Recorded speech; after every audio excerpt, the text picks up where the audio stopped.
Hi,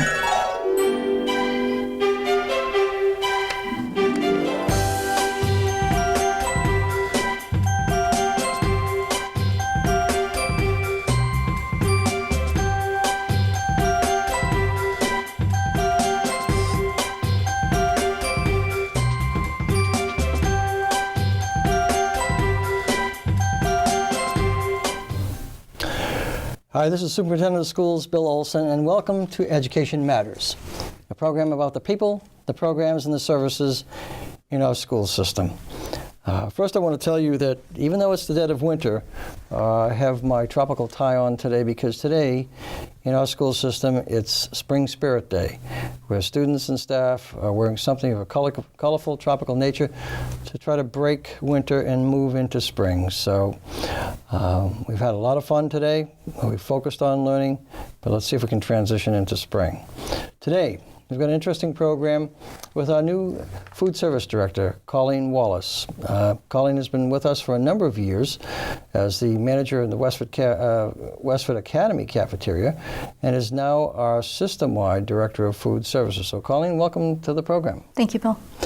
I'm sure you've had a lot to learn in transitioning from the high school cafeteria manager to food services director of our total school system. One of the reasons why I hired you is you had a very extensive background in the food service industry, and you should tell our viewers about what your experience has been over the years. Okay, well, I've been in the food service business since I started in college. Started as a waitress, way back when. Found at that time I was actually an English major in college, and then realized from working in the restaurant business how much I love the industry. So I decided to take it a little bit further and pursue an education in food service. So I then went on to Johnson & Wales University and received a degree in culinary arts. And from there I worked in various restaurants in various capacities as managers, assistant managers, whether it be when my children were young, I would work part-time, and then as they got a little bit older, I went into restaurant general management full-time.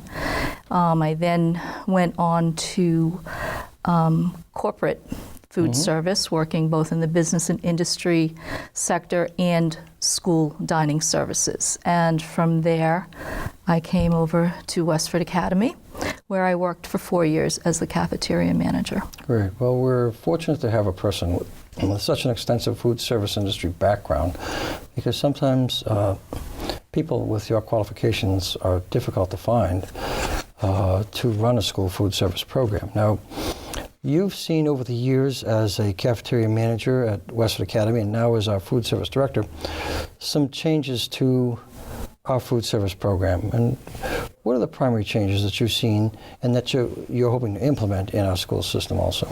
Well, the biggest change has been the revisions to the USDA meal pattern requirements, and that took effect. The first changes started in 2012. And they've seen an increase in both the frequency on the menu and the size of the portions of fruits and vegetables to the school lunch. That's the most significant change. Other changes, and many of these are designed to take place over a 10-year period to allow manufacturers to adapt their recipes and production methods to the requirements. They will include the elimination of trans fats. That has happened. Reduction in the amount of processed foods that are being served to the children. Again, the number of fruits and vegetables that are being required. So it's interesting, it's challenging, but it's all good. It's all moving in a positive direction. And it is moving in a positive direction. And sometimes, just from many years of experience, when we see changes initiated either through the federal government or the state or locally, sometimes there's a slight impact on the amount of participation and sales in the food service program. And I know a lot of school systems across the country have seen a decline in participation and revenue with some of the initiatives that the USDA has brought about. However, our participation, and we'll talk about that in a minute, seems to be rather strong. What I'd like to do is I'd like to refer to this graphic, because I think this is what you were referring to a minute or two ago. I'd like you to cover this with our viewers. This is a representation of the components of a school lunch and what we call an eligible school lunch for reimbursement from the federal government and the state that we have to offer a child every day. And so if you wouldn't mind explaining a little bit behind that and what it has meant to our program. Sure. Well, there are 5 components to a school lunch. We employ an offer versus serve program. So what we do every day is we offer all 5 components. So there are vegetables, fruits, grains, protein, and dairy. Those 5 components must be present every day and offered to the children. Now, by employing offer versus serve, we are offering those to the children. They may choose which of 3 of those 5 components they want. 3 components are necessary to make up a school lunch, a reimbursable school lunch. So a child can have a protein, a vegetable and a grain, or a dairy, a fruit, and a protein. They can mix and match in ways that customize the lunch to their liking. However, since 2012, the meal pattern requirements do dictate that for any lunch to be considered a reimbursable meal, it must have either a fruit or a vegetable serving on it. So where in the past, a slice of cheese pizza, which you'd have your grain from the crust, you'd have your cheese, so you'd have your protein. If you had cheese pizza and a milk, you'd have a reimbursable meal. Now that child has to have either a fruit or a vegetable to make it a complete meal. It's a good thing. It absolutely is. Yep. It's interesting because I will oftentimes go over to the Abbott School cafeteria and have lunch, and sometimes I'll sit down with the students, and they're not shy about letting me know what some of their favorite lunches are. But there does seem to be an increase in our participation rate in the school lunch program this year, just from the lines. And so tell me about what you've seen with regard to our participation rate of students, and what impact the point of sale system has had in terms of allowing the students to get through the line more expeditiously. Absolutely. Well, we have, since February of last year, we implemented the NutriKids POS system, which is an automated system that allows students to have an account. And the parents can either put money into the account, or a child can still pay cash. So a child has a balance. It's like a credit that a child has at in the cafeteria. So that makes it very easy. We're not fumbling with, getting money out of pockets. We're not getting money out of baseball caps or sneakers and that type of thing, which has happened in the past quite a bit. It makes it easy for the cashier to just ring in the meal, and the student goes on his or her way. In addition to that, a student can, on very infrequent occasions, we do allow them to have a negative balance if for some reason the mother forgot to put money into the account that day, or the child forgot his lunch money. We're not going to deny the child lunch, of course. That's important for our viewers to know for one second. I didn't mean to interrupt, but I think we're all familiar with the national media headlines or news story back several weeks ago where a child or children had lunches taken away from them. That won't happen, and we both will agree that will never happen in our school system. No, it won't. Yeah. No, it won't. And I send emails from my office. They're generated through the POS system every Friday to all students in the system with low or negative balances. So the parents are getting those emails. That's very helpful because, all of us who have had children, and we had 4 children, and I can remember those mornings when they were on their way out the door saying to either my wife or I, "Oh, I forgot my lunch money," and we were scrambling at the last second, and here's the bus coming down the street, and we're trying to find, every dollar bill and change we could find in our pockets. So this system makes it much easier for parents. Now, are the balances, let's say I'm a student in our school system, and I have a balance of $3.40 at the end of the school year. Does that carry over into the next school year for that child? It does. Okay, good. It does. And if, for instance, you have a child who's a senior at the high school and still has money on his or her account, we can make an adjustment to a balance of a younger sibling and actually put that money into another child's account. Very interesting. Yeah.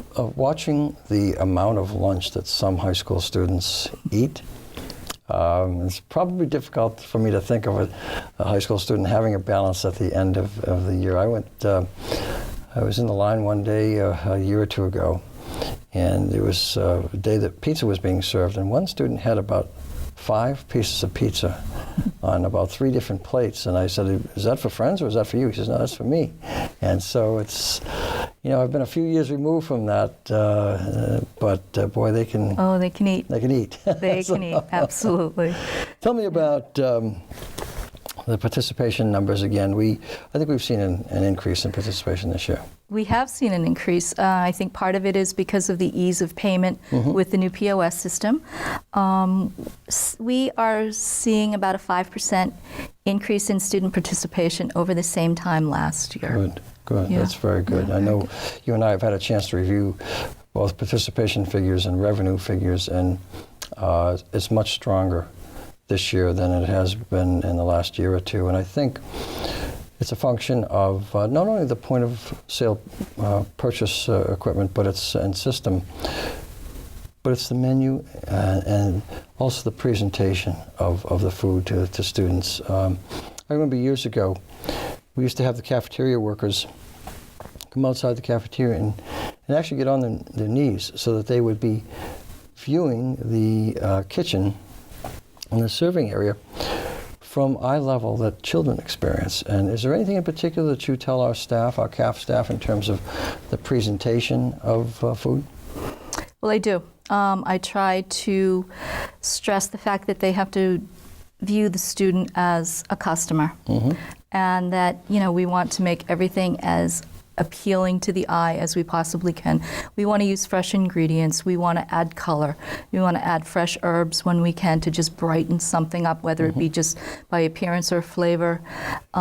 Using seasonal decorations, a calendar event, theme decorations. We're working on a lot of theme ideas for the kitchens, and they've gotten brighter and more lively, and the food has a lot more color and a lot more variety, I think, than it had in the past. The visual appeal is very important, and as we know, not only to children in school food services, but when we go to restaurants, if it looks good, it is certainly more appealing and more inviting to us to either eat it or at least try it. Now, a few minutes ago we were talking about the USDA's mandate to lower the fat and reduce the amount of processed foods that we serve, which is a very good idea, because I've always been concerned about the sodium level in government commodities. And for parents who are not aware of where a lot of the food for food service programs in the country comes from, they come from U.S. government commodities, which is basically a price support program for the agricultural industry. They're purchased, processed, and sold to school systems across the country, because cafeteria programs are supposed to be self-supporting. But I've always been concerned about sodium levels and fat levels, and us raising future generations of heart patients. So I'm just very glad to hear that. I will say this: some of the government commodities, though, are very good and very flavorful. I mean, I've had chicken and other products in the cafeteria, and they're very, very tasty. They are, and the USDA is working hard to improve the quality of all of their products as well. This year, in compliance with the new USDA meal pattern requirements, they're offering us the opportunity to buy things that we didn't see in the past, like broccoli and frozen spinach and things like that, so we can add those dark leafy green vegetables in, and we're getting the support of the government rather than having to buy that outright from vendors and incur the entire cost of it. Because if I remember correctly, Colleen, and correct me if I'm wrong, I believe we might pay 15 or 20 or 25 cents on the dollar for government commodities. It's been a few years since I've really focused on how much we pay for commodities, but I believe, if I'm correct, it's around that area. So they're a good value, and a particularly good value if they're increasing the nutritional level of the commodities. I know personally at the Abbott School, I love a broccoli crunch salad, which is on the menu from time to time, and the new cafeteria manager at the Abbott has brought a great improvement to the presentation of the food and the variety of foods that are prepared and served. Yes. Yeah. Rose Lawler, who's the new cafeteria manager at the Abbott School, she's done a fabulous job. She's very creative. We worked together at Westford Academy. We worked on a lot of recipes together, both for a la carte presentation and for vending. And so she's taken some of those recipes and adapted them for the elementary school child. Yeah, great. And I don't necessarily mean to focus on Rose, because you and I know we have some terrific cafeteria managers who are very accommodating, and they enjoy what they do. They do. They enjoy preparing food. They enjoy serving it in an attractive way. I mean, I've been over to, talk about our Spring Spirit Day with tropical clothing on. Over at the day school, Diane White, I know, periodically on some special day we'll make a palm tree of carrots and of carved pepper on top, and some other decorations. And the kids enjoy that, okay? And it's visually stimulating, and it's interesting. And what we want to do is make the cafeteria not sort of a third arm of the school system, but an enjoyable, nutritional place for our students to go for the brief 10, 15, or 20 minutes that they have to eat. And so I applaud you for the improvements that you've brought, along with the managers and the staff of the cafeteria program, to our school system. Now, tell us a little bit about what you're doing to address the local and locally grown initiative. Well, we are on board and have been. Westford's been ahead of the curve on that for several years. We've been working with Drew's Farms in Westford to supply the schools with apples, locally grown apples, every fall. So once they become available, and for about a month, we're able to purchase the apples from Drew's Farm. And in addition to that, I have met several times now and visited Fat Moon Farm. I've met with Elizabeth Almeida. That's in Westford. That's right? in Westford. And this spring, she will be planting some crops specifically for Westford Public Schools that we will be utilizing in the fall. Some lettuces, some broccoli and carrots, radishes, and some different things, cucumbers. In addition to that, when she has a surplus, she gives me a call and she says, hey, I've got this week. Can you use it? And then we're able to feature it on the menu. That's wonderful. Yeah. This is nice to hear that we're buying produce from someone in Westford who's helping us, and we in turn are helping that farm. Tell me about Taste Test Tuesday. What is that all about? Taste Test Tuesday is a new addition to the menu this year. And what it is each week I put a different item on the menu. I usually try to make it some sort of a salad or side dish, something that I think maybe the students haven't heard of or tried and might be interested in trying. So it's a way to try to introduce new food items to the students. On those items that are a hit, we then work it into the menu so that we'll see that more and more, and that's how broccoli crunch salad started. So that's been a big hit. Everybody loves it. Delicious. Yeah, everybody loves it. And I try to theme it as well. So, for instance, for Mardi Gras, it happened to fall on a Tuesday this year, so I lucked out, and we did a Hoppin' John salad with black-eyed peas, which is a traditional New Orleans dish. So we tried that. We've done a green pea guacamole, which... And that is excellent, too. I've tried that in the past. Isn't that good? And that was actually developed at Westford Academy, and it was published recently in the Project Bread school cookbook. I'm going to ask that you bring that back to with more frequency, all right? Because Absolutely, that is it's very, delicious. very flavorful. And I assume probably more nutritious than many of the other dips that either children or adults could possibly have. It's very low fat, very flavorful, and it makes a nice spread for a turkey sandwich or to serve with nachos. You know, it's great, and the kids, they like it. You put a few corn chips with it, and they really like it. Is there anything from the Taste Test Tuesday, any discernible patterns in terms of what is it that our students really like, and what is it that they would probably pass on? Well, one week I featured a flourless chocolate cake that was made with black beans. And it's delicious. And the students really liked it until they learned that it was made with black beans. And then that was a turnoff, you know. Once they found that there were beans in the cake, they weren't so crazy about it. Now, do you still use, I believe the food service program has used plum puree also in preparation of some desserts? That's not available to us right now, but we do use applesauce. It's interesting.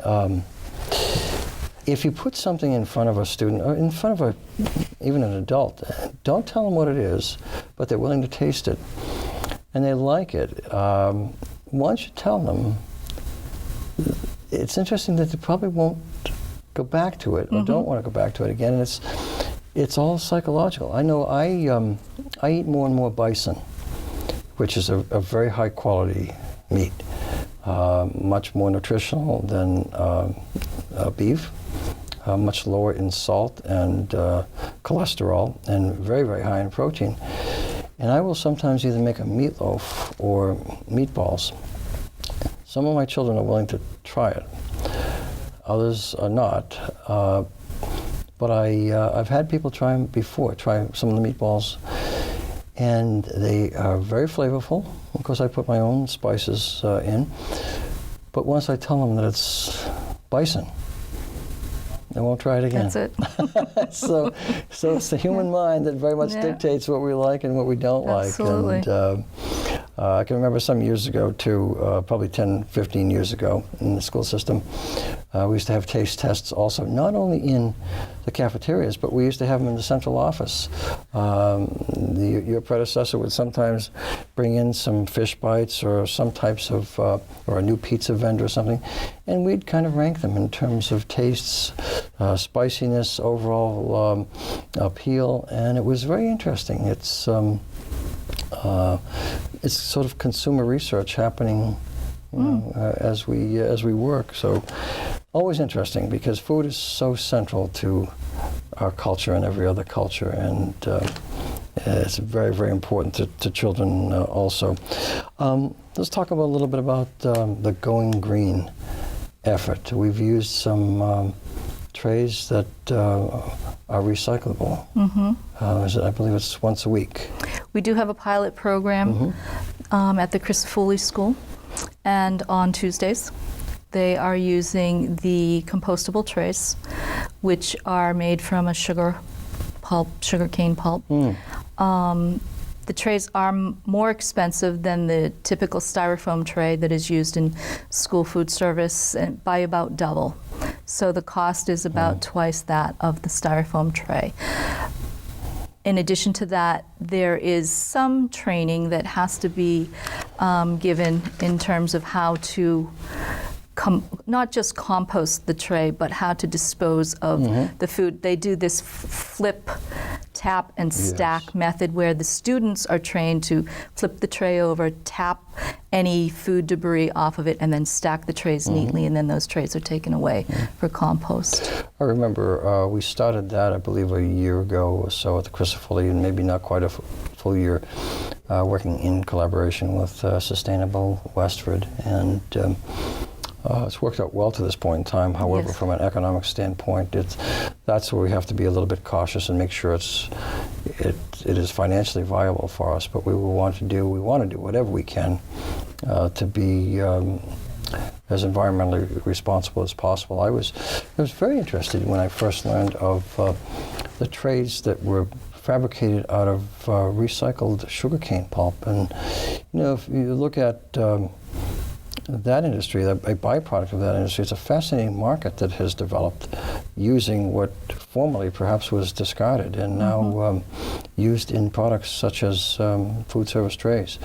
A number of years ago, we switched from paper plates and cups to foam because there was a market for recycled foam in the area, up in the Leominster area, which is, as you know, one of the epicenters of plastics manufacturing and extrusion in America. And we used to have the trays recycled every week. We'd keep them in a barn behind or a storage bin behind our old office. But that market dried up in this area.